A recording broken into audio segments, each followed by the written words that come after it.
안녕하세요. 옛이야기입니다. 오늘도 와주셔서 감사합니다.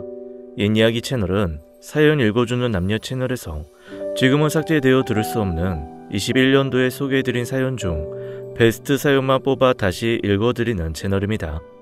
구독과 좋아요 부탁드리며 오늘의 사연 바로 시작하겠습니다. 저는 특수 청소부입니다. 특수 청소부라고 하니 무척 전문적이고 특수한 청소를 하는 그런 직업으로 생각을 하실 수도 있지만 사실 제 일은 사람의 죽음과 관련이 있습니다. 외롭게 죽은 분의 방을 청소하고 유품을 정리하는 게 바로 제 일입니다. 육체적으로도 힘들고 감정적으로도 못 볼 것을 봐야 하는, 때로는 곤란한 일을 겪기도 하게 되는 쉽지 않은 일이죠. 물론 세상 모든 일이 다 괴롭고 힘들다고 하지만 적어도 이 일은 제가 해본 일 중에서 가장 난이도 높은 직업이라고 생각합니다. 사람은 언제나 죽습니다. 죽음이 언제 어떻게 찾아올지는 알 수가 없죠. 하지만 대개 사람들이 죽음을 맞이하는 공간은 병원입니다. 가족들의 슬픈 애도를 받으면서 말이죠. 그런 죽음은 제가 마주하는 죽음들에 비한다면 축복이 가득한 죽음입니다. 저는 가장 쓸쓸하고 외롭게, 그래서 고독사라고 하는 용어까지 생긴 그런 분들의 죽은 후를 처리합니다. 이런 분들의 죽음이 외롭다는 건 그들의 죽음이 알려지기까지 걸리는 시간으로 판단할 수 있습니다. 사망하신 지 일주일 안으로 발견되는 경우는 고독사라고 하기 어렵습니다. 비록 혼자 살고 계시지만 가족들과 빈번하게 왕래를 하고 계신 거니까요.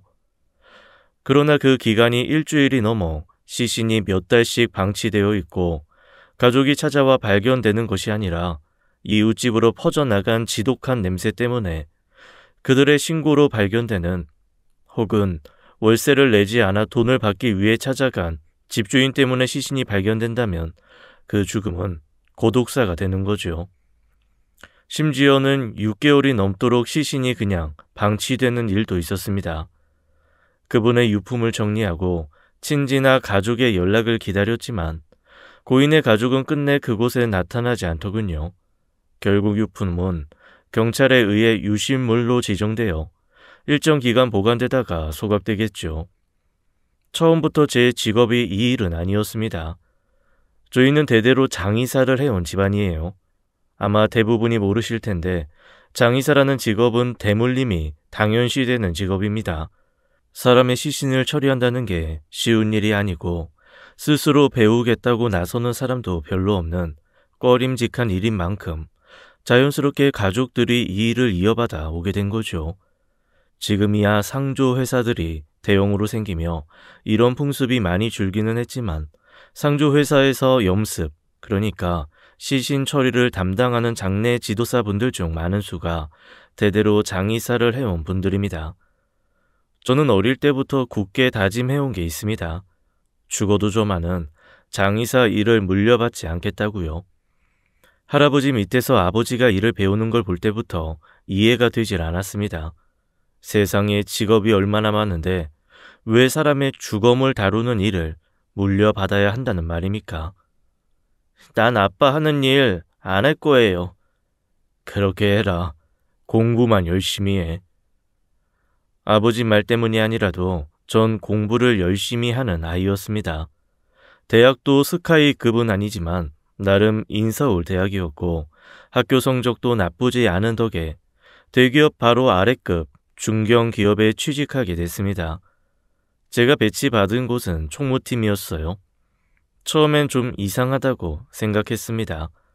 대학에서도 무역을 전공했기에 당연히 무역 관련 보직을 받을 수 있을 줄 알았거든요. 그런데 어찌 된 건지 저에게 무역 분야의 일은 절대 주지 않는 겁니다. 저와 함께 뽑은 신입사원 10명 중 4명이나 무역 파트로 갔는데 왜 저에게는 그런 기회를 주지 않는지 의아했어요. 그래서 인사팀에 물어보니 그 세 사람이 저보다 더 전문적인 지식이 있는 것으로 판단했다고 하더군요. 정말 그런 기준이었다면 당연히 인정해야 하지만 연수와 인턴 과정 중 그들과 같이 무역 업무를 진행해 본 결과 무역을 전공한 저는 기본적으로 아는 신용장 등 기초적 이론들도 그분들은 모르고 있었어요. 그들 4명 모두 인문학 계열 전공자들이었거든요. 그런 분들이 저보다 전문적 능력이 있다는 판단이 말이 안 되잖아요. 이유는 다른 데 있었습니다. 3사람은 소위 말하는 명문대 출신이고 나머지 1명은 사장님의 인척이라고 하더군요. 역시 사회에는 보이지 않는 신분의 벽이 존재하는구나 싶었습니다. 낙심한 저에게 총무팀 과장님이 위로의 말을 전해주었어요. 다 원하는 일만 할 수 있나? 여기서 열심히 하다 보면 기회 올 거야. 진짜요? 그럼.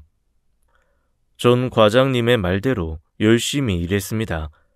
총무팀에서 주로 하는 일은 현업 업무를 지원하는 겁니다. 말로 하면 멋있어 보이지만 실상 저에게 떨어진 일이라고는 부서별로 필요한 비품 재고를 관리하고 탕비실을 채워놓거나 하는 일이 대부분이었죠. 한마디로 일을 한다고 티가 나지는 않는데 조금만 신경 안 쓰면 금방 티가 나는 그런 일입니다. 탕비실 하수구 막혔어요. 얘기한 지가 언젠데 아직도 안 고쳤어요. 에어컨 고장났어요. 그건 에어컨에 붙어있는 AS로 직접 전화하시면 전화했더니 계속 뭔 제품 번호인지 물어보잖아요. 그게 어디 붙어있는지 내가 어떻게 아나요? AS에 필요한 일렬 번호는 에어컨 옆면에 보기 좋게 붙어 있었습니다. 그냥 다 귀찮은 거죠. 자기 집이었으면 안 보이는 번호라도 눈 씻고라도 찾아 확인했을 텐데 회사에는 그렇게 하지 않는 겁니다. 그런 자질구레한 일만 하며 하루를 보내니 스트레스가 쌓일 수밖에 없더군요. 더군다나 탕비실에 물건을 채우고 있는 저를 보며 한심하다는 듯 묘한 미소를 날리는 무역 파트 동기들의 시선은 정말 모욕적이었습니다. 그래도 버텼습니다. 열심히 하다 보면 기회가 있을 거라고 생각했으니까요. 하지만 1년이 지나고 2년 차가 되어도 제 일은 달라지지 않았습니다. 그러다 문득 궁금해졌습니다. 지금 총무팀 선배 대리님은 원래 무슨 업무를 하고 싶었는지 말입니다. 대리님은 원래 무슨 파트 지원하셨어요? 수출 전문 기업인데 당연히 무역 파트지. 그런데 왜 총무팀에 계신 건지. 낸들 아냐? 까라면 까는 게 직장이지. 그 선배 대리는 6년째 총무팀에서 벗어나지 못하고 있었습니다. 당연히 타팀으로의 전출에 대해 시도도 해봤지만 무역 파트에서 받아주지를 않았다더군요. 무역의 경우 전문적 영역인데 5년 이상 총무팀에만 있던 사람이 와서 무슨 일을 하겠냐면서요. 이런 식이라면 저한테도 기회가 없을 것이 분명했습니다. 이직을 깊이 고민했지만 그게 어디 쉬운 일인가요? 총무팀에만 있던 나를 무역 파트로 뽑아줄 회사가 있을지도 모르고 혹시 뽑아준다 해도 총무팀에서 일한 2년간의 경력을 인정도 안 해줄 거 아닙니까? 이러지도 저러지도 못하던 저에게 묘수가 떠올랐습니다. 혼자서 해외 직구 대행으로 무역에 대한 감이라도 익혀보는 거였어요. 회사를 간두지 않아도 되고 내가 원하던 일도 할 수 있으니 좋은 방법이라 생각했죠. 그렇게 밤마다 해외 사이트에서 제품을 검색하고 사람들이 핫하게 생각하는 아이템을 찾아서 가격 경쟁력이 있는 물건을 골라 인터넷 쇼핑몰에 올리기 시작했죠. 생각보다 괜찮았어요.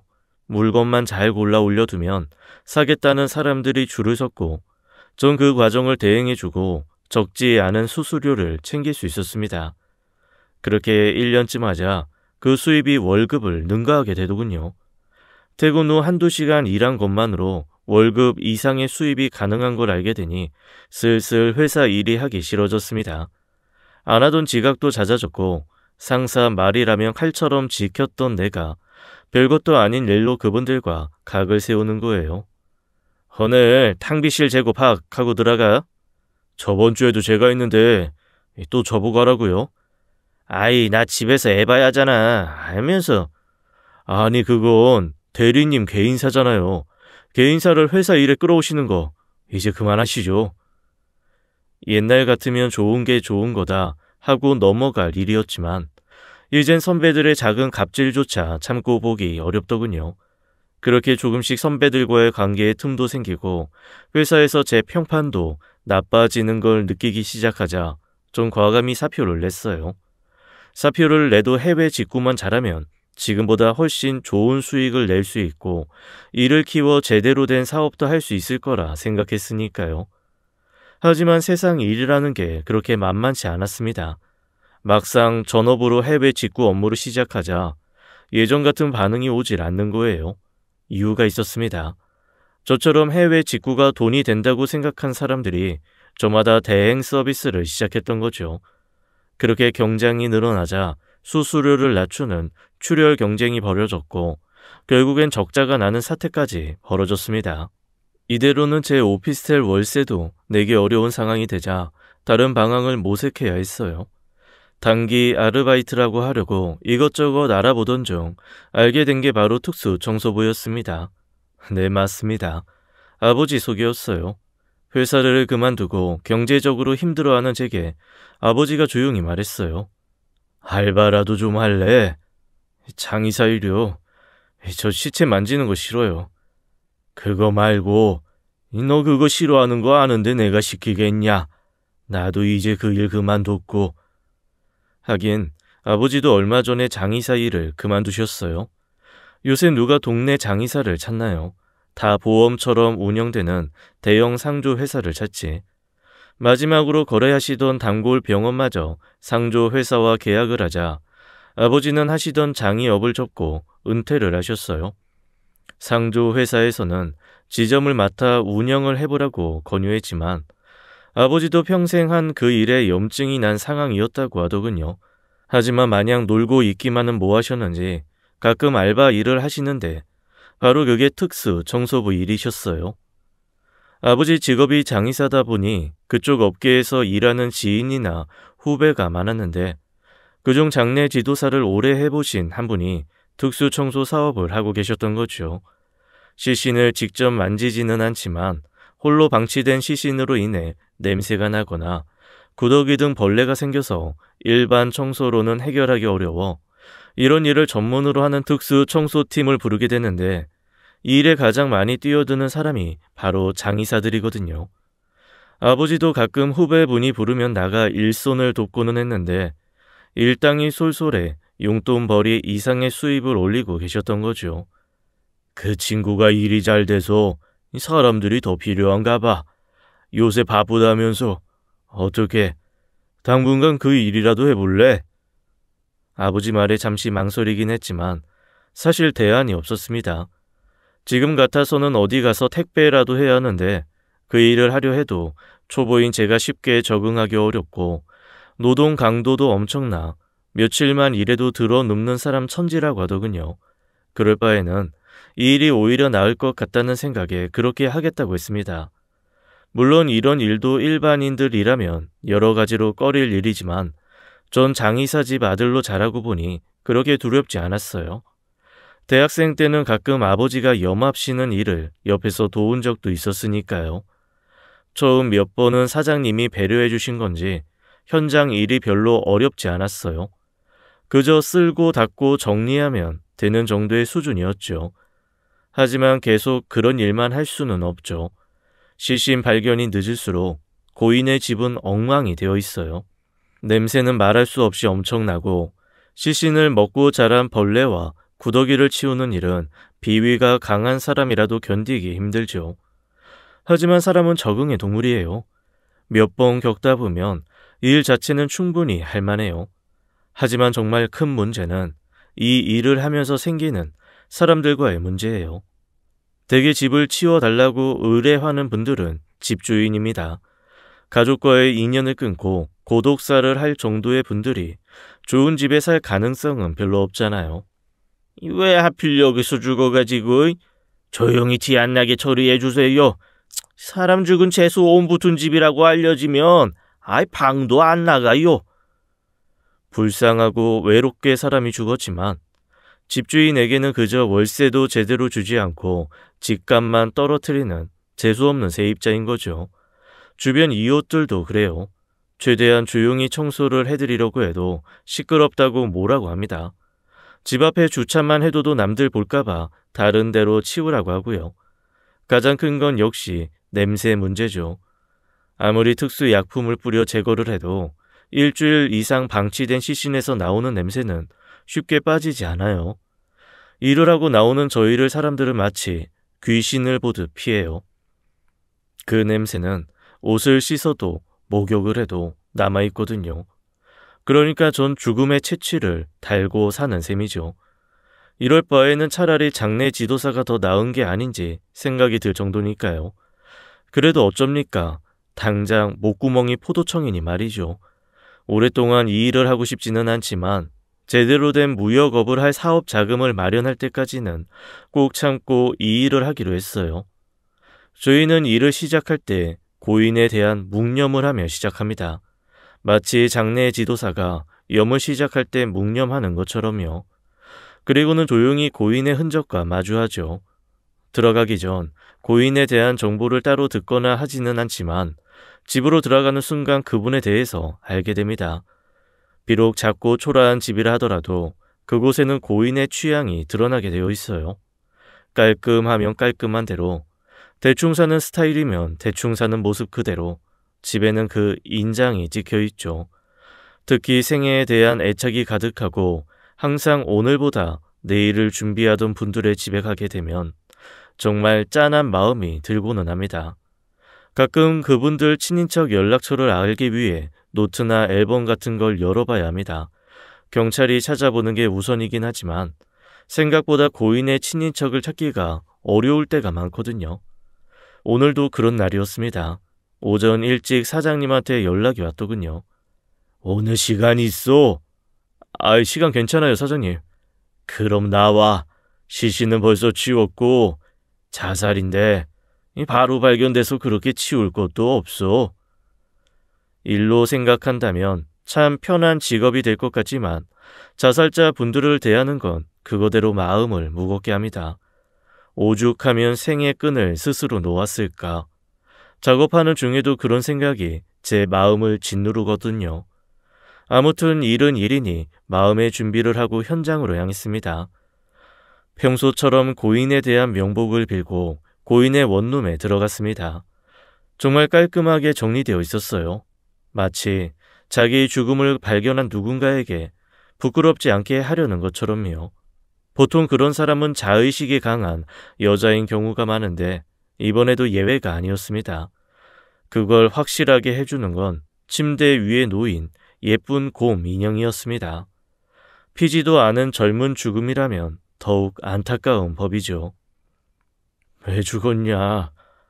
왜 아까운 생명을 버리는데 누군 사는 게 편한 줄 아나? 이런 말을 일하는 내내 뇌까리게 되더군요. 사실 저도 일이 안 풀려 빚을 지고 월세도 내지 못할 때 그런 나쁜 생각을 하게 됐으니까요. 하지만 아빠를 생각하면서 참았어요. 죽은 나의 시신을 장의사 출신인 아버지가 염하면서 우는 상상을 하니 더 이상 나쁜 생각을 할 수가 없더군요. 고인의 마지막 흔적은 주방 옆에 놓인 작은 테이블 위에서부터 시작되었습니다. 투명 봉투에는 메모와 함께 현찰 17만 5천 원이 들어있었어요. 그 돈은 이번 달에 내야 할 전기와 가스 요금이었고 메모에는 직접 내지 못해 죄송하다며 집주인에게 미안함을 전하는 고인의 손글씨가 적혀 있었습니다. 남에게 폐를 끼치지 않겠다는 고인의 생각이 담긴 그 글씨체는 너무도 예뻐 가슴이 먹먹해지더군요. 하지만 그 메모와 돈을 집주인에게 전하자 정신 나간 여자 하나 때문에 이게 무슨 고생이냐며 투덜대던 집주인마저 숙연해지더군요. 뭘 이런 것까지 준비해도 그 돈이 얼마나 한다고. 이야. 우리가 혹시 뭔 실수라도 할까 옆에서 지켜보던 주인은 그 길로 사라져 돌아오지 않았습니다. 미친 여자. 책상에 놓인 항우울제를 보면 틀릴 말도 아닙니다. 이미 이런 약을 먹는 사람을 알았기 때문에 약병만 봐도 그게 무슨 약인 줄 금방 눈치챌 수 있죠. 약이 놓인 작은 책상 역시 먼지 하나 없이 깔끔하게 정리되어 있었습니다. 정신 나간 여자라고 지저분하게 사는 건 아니니까요. 그녀가 봤을 작은 거울 옆에는 평소 외출할 때 사용했을 화장품들도 가지런히 놓여 있더군요. 거울 앞에서 화장할 그녀의 모습이 궁금했습니다. 보통 젊은 여자라면 자신의 책상 위에 독사진이나 가족들과 함께 찍은 사진이 있기 마련인데 그녀는 그런 것으로 자신의 모습을 쉽게 드러내려 하지 않은 모양입니다. 이것도 그런 치료를 받는 여자들의 특징이지요. 어쨌든 신원이나 연락처 같은 걸 확인하여야 하기에 하다못해 그녀의 앨범이 있을까 찾아봤는데 그것도 없더군요. 최대한 저와 동료들은 고인과 고인 가족에 대한 정보를 알아보려고 노력합니다. 경찰이 회수해간 핸드폰으로 통신 기록을 확보한다고는 하지만 행정 절차상 시간이 꽤 필요한 만큼 저희가 먼저 연락할 방안을 마련하는 게 좋기 때문이죠. 그렇게 책상 위를 뒤지던 저는 통장 하나를 발견했습니다. 그저 평범한 입출금 통장이었지만 그 통장을 보자마자 제 가슴은 무너져 내렸습니다. 통장에 적힌 고인의 이름은 이은숙. 고인은 내가 아는 사람이 분명했습니다. 그저 잠시 스치듯 봤고 그녀에게 호감도 느꼈지만 그녀와의 만남은 길지 못했습니다. 그녀의 병 때문이었고 내 인내 부족 때문이었습니다. 연락이 갑자기 끊긴 후에도 혹시 모를 그녀의 연락을 기다렸는데 그런 그녀가 자신의 죽음으로 이렇게 내게 연락을 해온 겁니다. 그 순간 의미 없던 이 작은 원룸이 마치 저에게 하나의 우주가 된 듯 저를 한없이 작게 만들더군요. 몇 개월 전이었습니다. 그때도 전 누군가의 죽음을 정리하러 한 집에 들어갔습니다. 보통 고독사가 일반적으로 발생하는 그런 원룸이 아니라 연식이 오래되기는 했지만 규모가 꽤 큰 오래된 양옥집이었죠.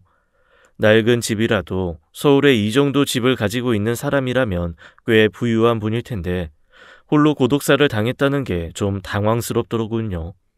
시신을 직접 보지는 못했지만 수개월 가까이 시신이 방치되어 거의 미라가 되어 있었다고 하더군요. 그렇게 한참 집을 정리하고 있는데 밖에서 소란스러운 소리가 들렸습니다. 이거 누가 마음대로 치우라고 그런 거야? 함부로 손대지 마슈! 고인의 유족이 뒤늦게 찾아온 겁니다. 그는 신발도 벗지 않고 집 안으로 들어오더군요. 곳곳을 뒤지며 뭔가를 찾기 시작하더군요. 이런 경우는 뻔한 겁니다.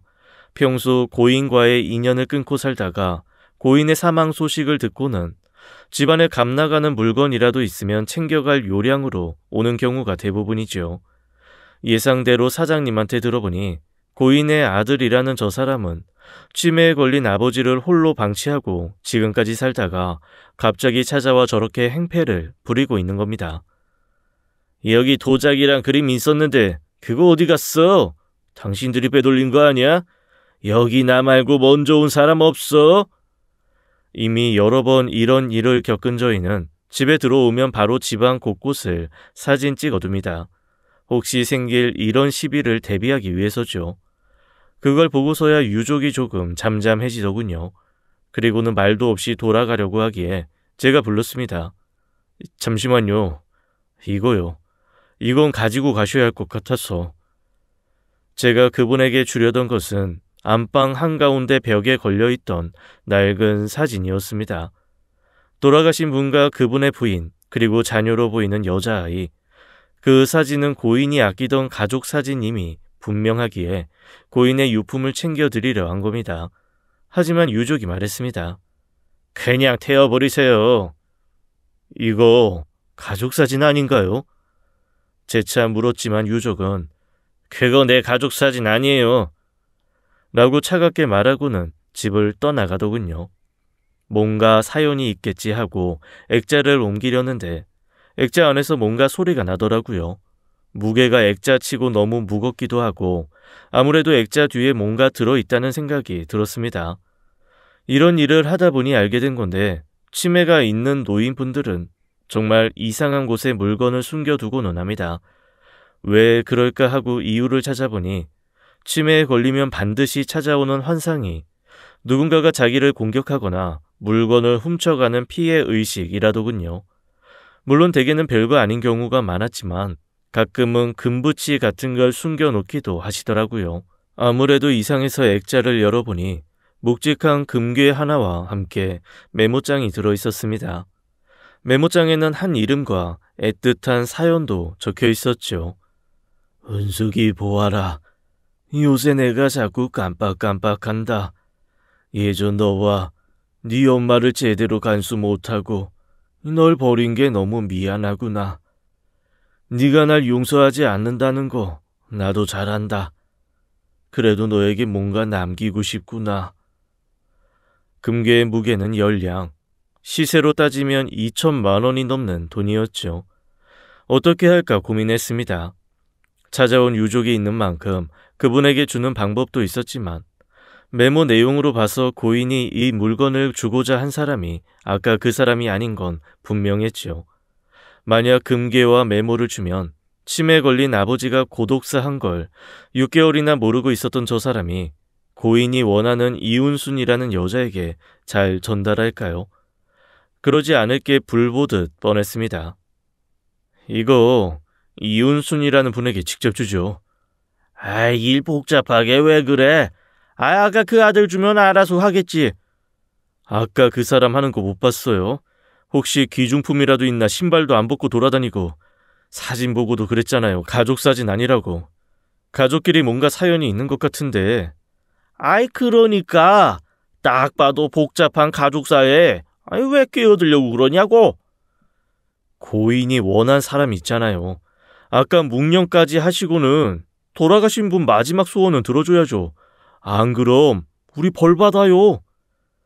그제야 사장님이 그러더군요. 아이고, 모르겠다. 야, 네가 알아서 해라. 사장님의 허락을 받아내고 전 즉시 이은순이라는 여자에게 전화를 했습니다. 1시간쯤 지났을까? 핏기 하나 없는 여인이 고인의 집으로 들어오더군요. 바로 고인이 그토록 보고파했던 이은순 씨였습니다. 아버지의 메모와 사진을 보자마자 그녀는 서러움에 복받친 듯 오열하기 시작했습니다. 그러길 한참, 겨우 진정한 그녀가 초면인 저에게 아버지와의 사연을 털어놓더군요. 아마 자신의 한 많은 사연을 누구에게라도 말하지 않으면 못 견뎌서였을 겁니다. 은순 씨는 고인의 숨겨진 딸이었던 모양입니다. 어린 시절은 그것도 모르고 그저 아버지가 외국에 있어서 자주 볼 수 없는 정도로 알았다고 하더라고요.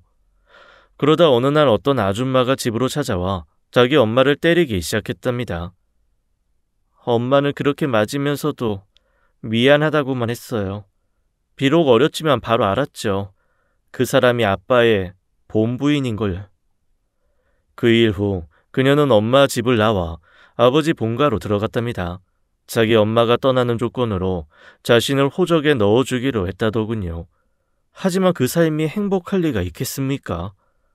오빠와 언니는 날 끔찍히 싫어했어요. 그래도 어떻게든 잘 지내보려고 심부름도 하고 아양도 떨어봤지만 소용이 없더라고요. 그 사람들에게 나는 자신들의 가정을 파괴한 악마였으니까. 그런 세월이 10여 년, 결국엔 정신적으로 더 견딜 수 없는 지경이 되었다더군요. 결국 집을 나올 수밖에 없었어요. 우스운 건 그때까지도 전 엄마 호적 그대로였어요. 끝까지 절 가족으로 인정하지 않았던 거죠. 그 후로는 아버지와 그 가족과는 관계를 끊었답니다. 저라도 그랬겠더라고요. 아버지를 딱 한 번 본 적 있어요. 엄마가 돌아가신 날이었죠. 엄마 영정 앞에 앉아 한참을 흐느끼시더군요. 와주셔서 고맙다고 했어요. 저랑 더 얘기하고 싶다 했지만 제가 거부했어요. 아버지에 대한 마음의 상처가 너무 컸거든요. 그 후로도 그녀의 아버지는 딸과의 대화를 트기 위해 노력했다더군요.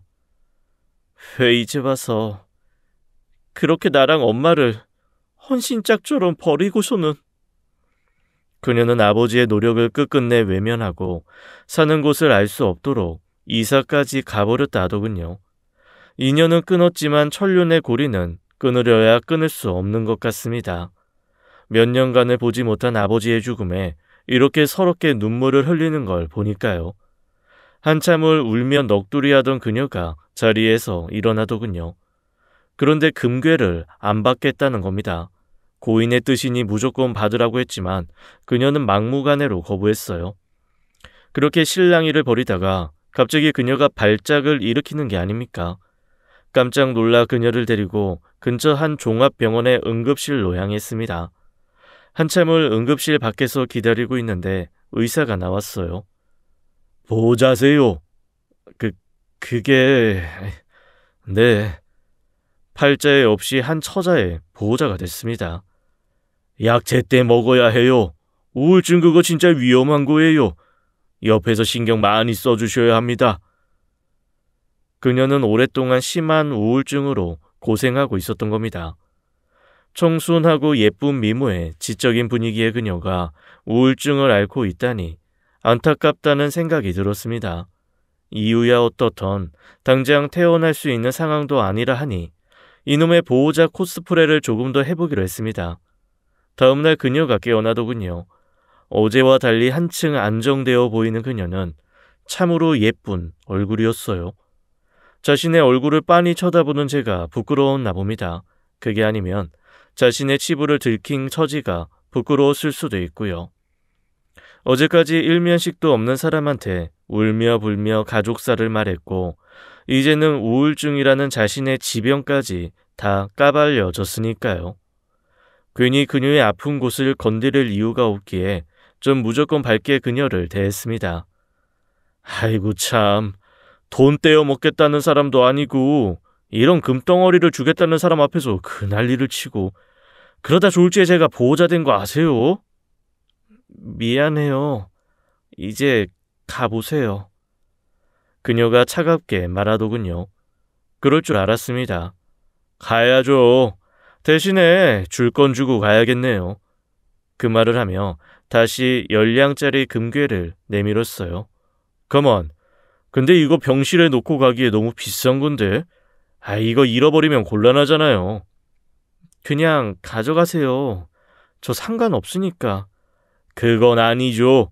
제 직업을 규정하는 이름이 여러 가지가 있는데 그중 하나가 유품 정리사예요. 돌아가신 분의 유품을 유족에게 성실하게 전달하는 직업. 이 유품은 고인이 이은순 씨에게 주려 한 거고 전 성실한 유품 정리사로서 이 유품을 은순 씨에게 차질 없이 전달할 겁니다. 은순 씨가 이 아버지의 마지막 유품을 거부하지 않고 받을 때까지요. 전 그 말을 하고는 금괴를 들고 병실을 나왔습니다. 그녀가 그날 금괴를 받을 리도 없었지만 제가 금괴를 가지고 있으면 그녀에게 연락할 핑계를 만든 겁니다. 심한 우울증을 앓는 상황에서 애증의 관계인 아버지까지 돌아가셨다면 혹시라도 안 좋은 선택을 할 수도 있잖아요. 알아보니 주변에 연락하고 지내는 지인도 거의 없는 상황에 나라도 잠시 신경을 써주는 게 좋을 거라는 생각이 들었습니다. 오지랖이라고 놀림을 받아도 할 말 없지만 어쩐지 전 그녀가 신경 쓰였습니다. 아니 솔직히 말하면 그녀에게 매력을 느꼈다고 하는 게 맞을 겁니다. 저는 매일매일 금 시세를 그녀에게 문자로 보냈어요. 금값 내렸어요. 시세가 계속 하락한다는데 어제 팔 걸 그랬네요. 이런 식으로요. 처음엔 별 반응이 없었어요. 그냥 네, 아니요 정도. 그것만으로도 괜찮았습니다. 일단 연락을 받는다는 게 중요하니까요. 그러다 드디어 전화가 오더군요. 시간이 되냐고. 함께 금 거래소에 가서 금을 팔고는 그 돈을 입금할 통장을 만들러 은행에 갔습니다. 자신이 쓰는 계좌랑 이 돈을 따로 두고 싶어 한 거죠. 은행에 같이 가자고 하더군요. 사람들을 대하는 게 불편하다고. 일이 끝나니 아쉬웠어요.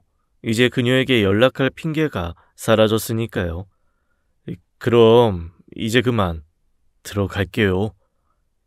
저기 저랑 술 한잔 하실래요? 정말 어렵게 만난 그녀였는데 어떻게 된 게 그날 술자리까지 가게 되었습니다. 최대한 그녀가 우울해지지 않게 하려고 노력했습니다. 되도 않는 개그도 치고요. 그런 제 노력이 가상했는지 그녀도 마음을 많이 여는 게 느껴졌습니다. 그녀가 우울증에 걸린 이유는 예상대로 출생의 비밀 때문이었습니다. 자신의 처지를 알고 난 후 한 번도 죄책감에서 벗어나지 못했다더군요. 자신만 없었으면 엄마가 첩이라는 소리를 들으며 살 필요가 있었을까? 자기만 없으면 엄마가 행복할 수 있다는 생각에 자살을 시도하게 됐고 우울증 진단을 받았다더군요. 어머니가 돌아가신 후 증상은 더 심해져 지금은 약 용량을 더 올렸다고 합니다. 우울증은 자기만 우울한 병 아니에요. 남을 우울하게 만들죠. 결국 그걸 못 견디고 다들 떠나가더라고요. 그래서 친구 없어요. 난 반대인데 너무 밝고 명랑해서 친구가 없어요. 실없다고. 머리들이 크니까 뭐 그렇게 고민이 많은지 나같이 실없는 놈은 상대하기 싫다고 다 떠났어요. 허허허. 아야, 웃었다. 내 유머가 먹히네. 의외로 우리가 잘 맞는데요. 우리 친구할래요? 그녀의 얼굴색이 바로 어두워지더군요. 저 감당 못해요. 그래요? 안 그럴 텐데. 제가 워낙 좀 질긴 놈이라서요. 그 정도가 아니에요. 맞을 수도 있어요. 그거야 맞으면 되죠. 저 맷집 좋거든요. 그 말에 그녀가 웃더군요. 그날 저희는 같이 밤을 보내고 말았습니다. 그렇게 시작된 그녀와 나의 인연은 하지만 오래가지 못했어요. 점점 더 심해지는 그녀의 우울증과 바로 저 때문이었습니다. 그녀는 누군가에게 마음을 열면 그 사람에 대한 의존성이 커지더군요. 잠시만 떨어져 있어도 불안해하는 거예요. 그런 증상이 느껴져 저도 최대한 그녀 옆에 있으려 했지만 일을 안 할 수는 없잖아요. 그걸 못 견디더니 점점 이상한 소리를 했습니다. 어디서 씻고 온 거야? 나 일하잖아. 그 냄새는 빼야지. 거짓말하지 마. 누구 만난 거야? 여자지. 말해. 점점 심해지는 의심병에 물건을 깨고 던지는 건 예사가 되고 발작도 하더군요. 그럴수록 그녀가 더 안쓰러웠습니다. 전 그녀에게 말한 것처럼 질기게 그녀 옆을 지켰습니다. 그만큼 그녀를 사랑했으니까요. 하지만 그녀가 못 견디더군요. 더는 나를 괴롭히는 것도 스스로 괴롭히는 것에도 지친 그녀는 나와의 연락을 끊고 사라졌습니다. 미치도록 그녀를 찾아보려 했지만 어디에도 그녀의 흔적은 보이지 않았습니다. 그녀에게 지인이라도 있다면 방법이 있었겠지만 그녀의 어머니가 돌아가신 후 나를 제외하고 그녀가 만나는 사람은 의사밖에 없었습니다. 당연히 의사는 찾아갔었죠. 하지만 그녀는 병원조차 이미 옮긴 상황이었어요. 그녀는 어느 날 문득 제 옆에 나타났다가 그렇게 홀연히 사라졌던 겁니다. 무엇보다 걱정되는 것은 바로 그녀의 상태였습니다. 건드리면 바로 깨질 것 같은 그녀가 혹시 잘못되지 않을까 노심초사하며 하나님께 기도를 올렸죠. 그녀가 비록 나와 같이 할 수 없더라도 그 생명을 지켜달라고. 하지만 바람과 달리 결국 그녀는 이 작은 원룸에서 생을 마감한 겁니다. 그녀의 이름이 적힌 통장을 열어보니 금괴를 팔고 넣어둔 돈은 한 푼도 쓰지 않았더라고요. 결국에 그 돈을 쓰지 않음으로써 죽은 아버지와 화해도 하지 않은 거겠죠. 혹시 나에 대한 추억이 남았을까 그녀의 책상 안 물건들을 뒤져봤지만 아무것도 나오지 않았습니다. 하지만 서운하지 않았습니다. 그녀에게 내가 추억이 아니었다고 해도 내게 그녀는 내 인생 한 자락 가장 뜨거운 추억이었으니까요. 정성껏 그녀의 유품을 모아 태우기 시작했습니다. 마지막으로 고민했습니다. 그녀의 통장을 어떻게 할지. 전에 그 배달은 오빠에게 주고 싶지는 않았습니다. 이 통장 자체가 나와 그녀의 추억이니까요. 저는 그 통장을 타오르는 불꽃 속에 놓고 말았습니다. 통장은 곧 화염이 되어 타오르고 그렇게 그녀를 보냈습니다. 부디 다음 생에는 지금보다 밝은 삶을 살기 바라며 그 새로운 삶 속에 제대로 시작도 못한 우리의 인연도 계속되기를 빕니다. 안녕히. 지금까지 옛이야기였습니다. 끝까지 함께 해주신 여러분 감사드리며 저희는 다음 사연으로 돌아올게요. 감사합니다.